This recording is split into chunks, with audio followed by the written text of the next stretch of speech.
Hey Joe, I have a question for you. Why is it that I can talk to people face to face without a problem, but the moment I have to pick up the phone and call someone, especially to book an appointment, I get super nervous? Oh my gosh, Rumi, you just described my entire adult life. There's something about phone calls that just turns your brain into mush. Exactly. It's like suddenly I forget how to speak, or I overthink every single word. Totally. I once practiced what I was going to say before calling the doctor. I even wrote it down. But then the moment someone answered, I just blurted out, "Hello, I need doctor now?" I sounded like I was in a cartoon. I did something similar. I called to schedule a haircut, and instead of saying, I'd like to book a haircut appointment, I just said, I want to cut hair. That sounds like you're volunteering to cut their hair. Exactly. It was so awkward. But then I realized maybe we all go through this, especially when we're not native speakers. Yep. Phone conversations remove a lot of the social cues we rely on, like body language and facial expressions. That makes it harder to feel confident, especially in English. Welcome to the English Pod, the place where we help you improve your English through real-life conversations. All right, let's properly kick things off. I'm Rumi. And I'm Joe. Today we're diving into something super practical for English learners: how to make a phone call to book an appointment. And we're not just talking about theory. We're sharing real, awkward, funny, and useful experiences so you feel more prepared next time you pick up the phone. No app, no text, no chat window, just your voice. That can be scary, but it doesn't have to be. We'll guide you through it one step at a time. We'll talk about the phrases you can use, what to expect on the call, and even do a role play later so you can hear how it flows. And we'll wrap up with some helpful tips you can remember next time you need to call your doctor, dentist, or salon. Okay, Joe, tell me honestly, what was your first experience like when you tried booking something over the phone in English? Oh man, I was in Canada and I had just moved there. I needed to see a doctor for a routine checkup. I picked up the phone, rehearsed everything in my head, and dialed the clinic. Okay, sounds good so far. Yeah, until someone answered. She said, "Good morning, Lakeside Medical. How may I direct your call?" I had no idea what that meant. I was like, doctor? I need doctor." It was so embarrassing. Direct your call sounds so fancy, right? Yes, and I just wasn't ready for it. I thought it would be like, "Hello, this is the doctor's office." Not a whole sentence. I know. My first time was at a dental clinic. I was trying to book an appointment for a cleaning. I said, I want to book teeth cleaning. She replied, sure. What date are you looking for? And I just froze. I forgot how to say the days of the week in English for a second. No, that's the worst. The moment they ask a question you weren't expecting, everything just blanks out. Exactly. And then I ended up saying after tomorrow instead of the day after tomorrow. She understood, but I felt silly. You know what? I think we expect ourselves to be perfect on the phone, but even native speakers get flustered. True. I once overheard a native speaker say, wait, I messed that up. Can I start over?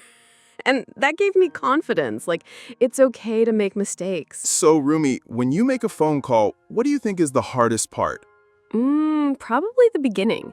Like, I don't know how to start. Should I say hello, hi, or good morning? And then how do I introduce myself? Right. And do you give your name first or tell them what you want? Exactly. And if they ask me something unexpected, like, what time works best for you? My mind goes blank. I just want a yes or no question, please. Absolutely. I always feel like they speak faster on the phone, too. They do. And there's no body language to help you understand, no gestures, just words. Do you ever write down what you want to say before calling? All the time. I literally write a script. Like, hello, I'd like to book an appointment for a haircut. Then I try to imagine their response and write my reply. That's smart. I do that too. But sometimes they say something totally different than I expected, and my script falls apart. Yep. And then you have to improvise, which is where panic begins. Do you ever pretend you're someone else when making a call? No. Have you? Once, yes. I pretended to be my friend calling for his appointment because he was too nervous. And I was like, "Hi, I'm John's assistant." Never again. Oh my God, that's hilarious. But honestly, that shows how stressful these calls can be. All right, let's try a simple role play. You be the receptionist, I'll be someone calling to make a haircut appointment. Good afternoon, Style Studio Salon. How may I help you? Hi, I'd like to book a haircut appointment, please. Sure. What day and time are you looking for? Do you have anything available this Friday afternoon? Let me check. Yes, we have a 3 p.m. and a 4:30 p.m. slot open. Which one works better for you? 3 p.m. sounds perfect. Great. Can I have your name, please? It's Rumi. R-U-M-I. Perfect, Rumi. We'll see you this Friday at 3 p.m. Thank you for calling. Thanks so much. Bye. See? That wasn't too bad. A little practice goes a long way. Exactly. And here's a quick tip. Always start by saying what you need clearly. For example, "I'd like to book an appointment" is a great opening. Also, don't be afraid to ask them to repeat. It's okay to say, "Sorry, could you say that again, please?" Write down key phrases before the call. That way, even if you freeze, you can glance down and stay on track. And don't worry about making mistakes. The goal is to communicate, not to be perfect. Joe, I actually had to make a phone call to book a dental appointment. No way. How'd it go? Well, let's just say I almost didn't call. I was literally pacing back and forth, script in hand, heart pounding. Classic pre-call panic. Did you end up using any of the phrases we talked about? I did. I said, "Hi, I'd like to book a dental appointment, please." It went smoothly at first, but then she hit me with, "Is this your first time visiting us?" And I froze. Ah, yes, the curveball question. Exactly. I wasn't prepared for that one. I stuttered for a second and then said, "Yes, I'm new person." She laughed kindly and said, "New patient?" I said, "Yes, that's what I meant." That's still a win. You made the call, booked the appointment, and survived. You even learned a new term, new patient. True. I felt proud afterward, like I had passed mini English exam. That's what these phone calls are, a real-world language test. So now we're going to focus on how to handle longer conversations, unexpected questions, and common follow-up situations. We'll also do a more advanced role play, so you can hear how to stay calm and keep the conversation flowing. Let me share a story. A few months ago, I needed to schedule a car service. I called the mechanic shop. The first few lines were fine. I'd like to book a service appointment for my car. Easy. Good start. But then they asked, "What kind of service do you need? Just an oil change or a full inspection?" And I panicked. Oh, I've had that too. You just want a slot, but now you need to explain things in detail. Exactly. I had to describe this weird sound my car was making. So I said, "My car makes a noise, like g-g-g." The guy laughed and said, "Okay, sounds like engine trouble." Sound effects are universal. Honestly, he was super understanding. I realized most people on the phone aren't trying to judge us, they just want to help. That's a good point.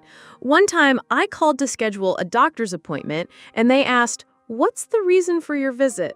I didn't know how to say general checkup, so I said, "Just want to know if I'm alive." The receptionist laughed and said, "All right, full physical exam, got it." That's adorable, but also it worked. Okay, Joe, question for you. What do you say when they ask, "Are mornings or afternoons better for you?" Oof, that question trips me up.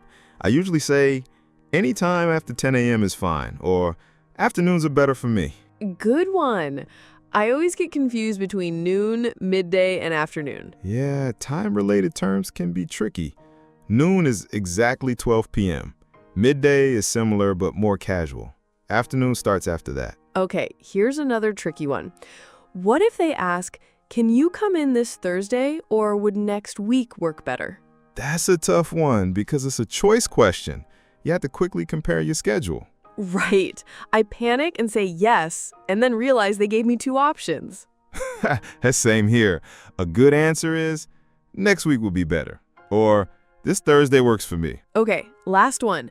What if you don't hear what they said? My favorite survival phrase. Sorry, could you say that again more slowly, please? Works every time. Nice. I usually say, I didn't catch that. Or, could you repeat that last part? Pro tip.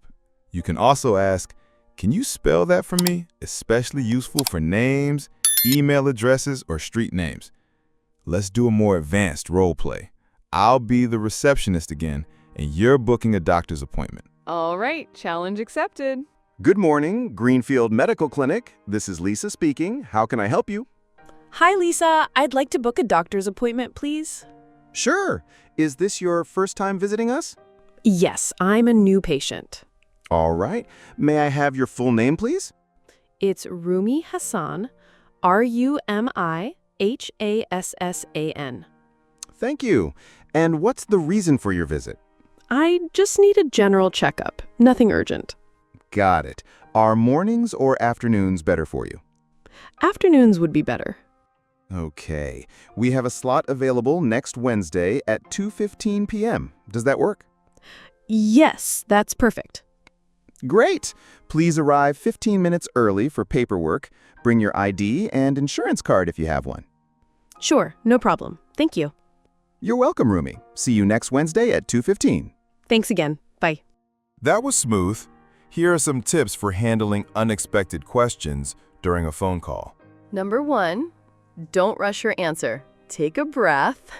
Even a short pause is okay. Number 2, it's okay to say, let me think for a second, or I'm not sure, give me a moment. Number 3, if you don't know a specific word, describe it simply. For example, instead of checkup, you could say a regular visit to make sure everything is okay. Also, if you really get stuck, you can ask, can I call back in a few minutes? That buys you time. One more, write down your personal information beforehand. Full name, date of birth, email, phone number. They often ask those. Great point, especially if it's your first visit. You know what's funny? Every type of appointment has its own language. What do you mean? Like when you call a doctor, they ask, what's the reason for your visit? But when you call salon, it's more like, what surface are you looking for? Oh, yes. And when I called a car workshop, the guy said, what's going on with the vehicle? I was like, it's making a sound like katak, katak, katak. That's so real. Different industries have their own lingo. And if you're not prepared, it can throw you off. True. The first time I called a salon, I said, I want to cut my hair. And they replied, do you want just a trim or a full restyle? I had no idea what to say. I remember asking for a clean shave at a barbershop, and the guy said, hot towel included or just the blade? I panicked and said, whatever is cheaper. One time, I had to book a car inspection. The person on the phone asked, is it just routine maintenance or are there issues you've noticed? I didn't know what routine maintenance meant. I thought he was asking if I had a routine. Oh, no, that could be confusing. Yeah, so I said, I go to work every day. He laughed and said, no, I mean, for the car. I still think about that call sometimes. I had a funny one when booking an office space for a meeting. I said, I want to book room for people talking. The lady was like, a meeting room? I said, yes, that's the one. These moments stay with you, but they teach you so much. Exactly. Every awkward phone call is a learning experience. Let's do a role play. I'll be a salon receptionist. You be the customer. Hello, is this Glossy Hair Studio? Yes, it is. This is Nina speaking. How can I help you today? Hi, Nina. I'd like to book a haircut appointment. Sure. Would you like a dry cut, wash and cut, or a full restyle? just a wash and cut, please. Got it. Any preferred stylist? No preference. Anyone is fine. Okay. We have availability on Thursday at 4 p.m. Would that work? Yes, that's great. All right. Can I get your name for the booking? It's Rumi Hassan. Thanks, Rumi. We'll see you Thursday at 4. Please arrive 5 minutes early. Will do. Thank you so much. You're welcome. Bye-bye. Vocabulary breakdown from salon roleplay. Dry cut, a haircut without washing the hair first. Wash and cut, hair is shampooed and then cut. Full restyle, a major change in hairstyle. Stylist, the person who cuts or styles your hair. Availability, the open time slots for booking. I wish someone taught me those words before my first salon call. I had no idea what trim or restyle meant. Yeah, same. I once said, cut it like that guy in the movie. Not helpful at all. Any preferred stylist? Also confused me. I thought they meant, like, a fashion stylist. It's wild how specific every setting can be.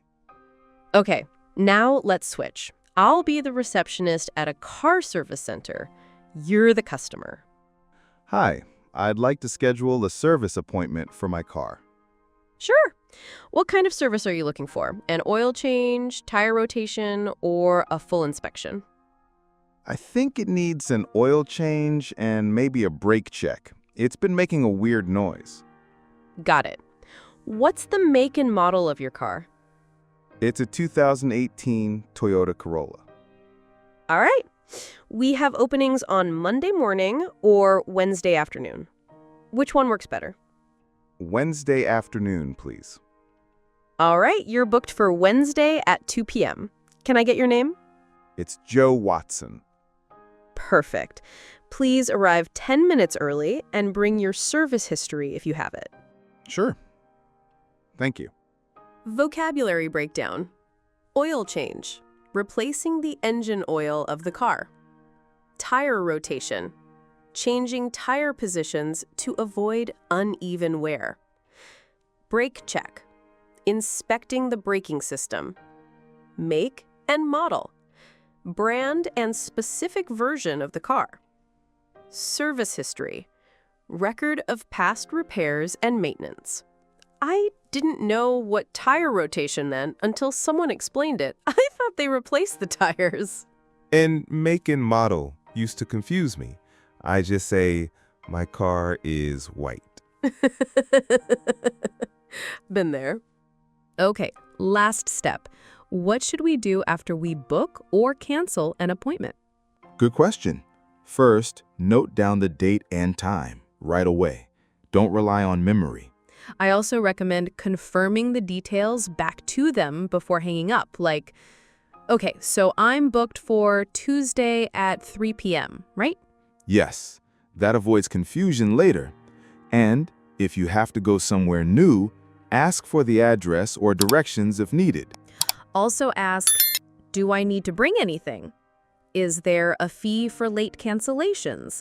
Will I receive a reminder? Some clinics and services send reminders via text or email, but if they don't mention it, it's okay to ask. Being prepared after the call is just as important as making the call itself. Always speak slowly and clearly. Be polite. Use please and thank you. Ask questions if anything is unclear. Have your information ready. Name, time, reason. It's okay to repeat or ask for repetition. Take notes immediately after the call. Smile while speaking. It shows in your voice. Breathe. It's not a test. It's a simple conversation. We've covered a lot, but everything comes down to one thing: practice. Exactly. Every call you make will make you better, more confident, more fluent, even the awkward ones. So don't avoid it. Don't text when you should call. Just dial the number and start the conversation. Your English is ready, and so are you.